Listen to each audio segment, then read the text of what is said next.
Students, dear students, welcome to our Sanskrit class of divine public school.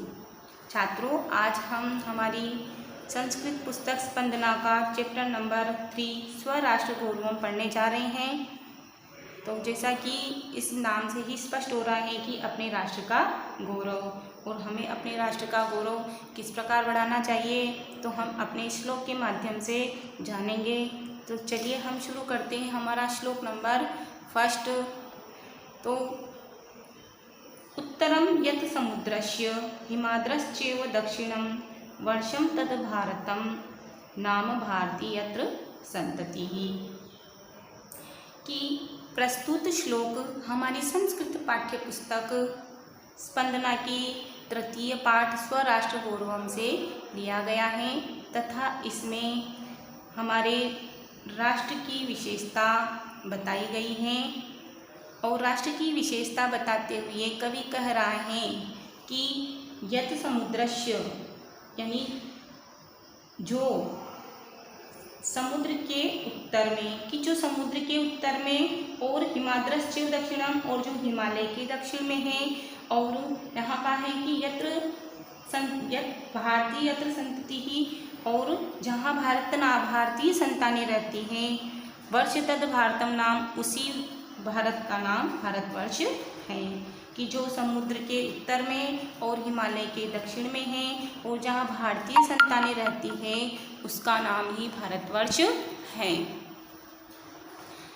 हिमालयात् समारभ्य यावत् हिंदू सरोवरम तम देवनिर्मितम देशम हिंदुस्तानम प्रचक्षते। प्रसंग में फिर से वही आ जाएगा, तो उपरोक्तानुसार प्रसंग में यह कहूँगी मैं। और यहाँ पर हिमालय, हिंदुस्तान हमारा कहाँ कहाँ तक फैला हुआ है, तो इसके बारे में बताते हुए कवि कह रहे हैं कि जो हिमालय से लेकर, कहा हिमालयात् समारभ्य, हिमालय से प्रारंभ होकर के जो हिंद महासागर तक, तम देव निर्मितम, उस देवताओं द्वारा निर्मित देशम, देश को ही हिंदुस्तानम प्रचक्षते, हिंदुस्तान कहा गया है। कि हिमालय से प्रारंभ होकर जो हिंद महासागर तक है या फैला हुआ है, उस देव निर्मित देश को ही हिंदुस्तान कहा गया है। गायन्ति देवाः किल गीतकानि धन्याः तु ते भारत भूमि भागे स्वर्गापवर्गास्पद मार्ग भूते भवन्ति भूयः पुरुषाः सुरत्वात्।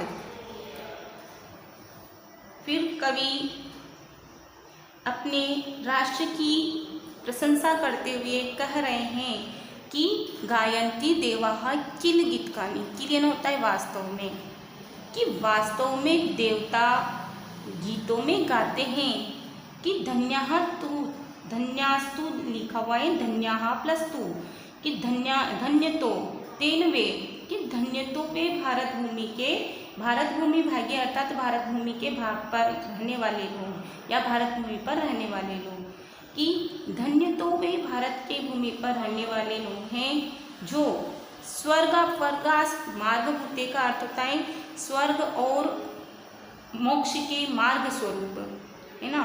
कहाँ रहते हैं? स्वर्ग और मोक्ष के मार्ग स्वरूप भारत की भूमि पर भूयः पुरुषः, यानी भूयः है ना जन्म लेते हैं, पुरुषा ने पुरुषत्वात्, किससे? देवत्व के कारण या भाग्य से। कि धन्य स्वर्ग और मोक्ष के मार्ग स्वरूप भारत की भूमि पर देवत्व के कारण पुनः पुनः जन्म लेते हैं। कि देवता लोग गीतों में गाते हैं कि धन्य तो वे लोग हैं जो स्वर्ग और मोक्ष के मार्ग स्वरूप भारत की भूमि पर पुनः पुनः या बार बार देवत्व के कारण जन्म लेते हैं। तो छात्रों, आज हमने श्लोक नंबर 1, 2 और 3 का अनुवाद किया। पुनः हम 4th, 5th और 6th का हिंदी अनुवाद पढ़ेंगे। छात्रों, यदि आपको मेरी वीडियो अच्छी लगती हो तो प्लीज़ लाइक करें तथा मेरे चैनल को सब्सक्राइब अवश्य करें। Thank you.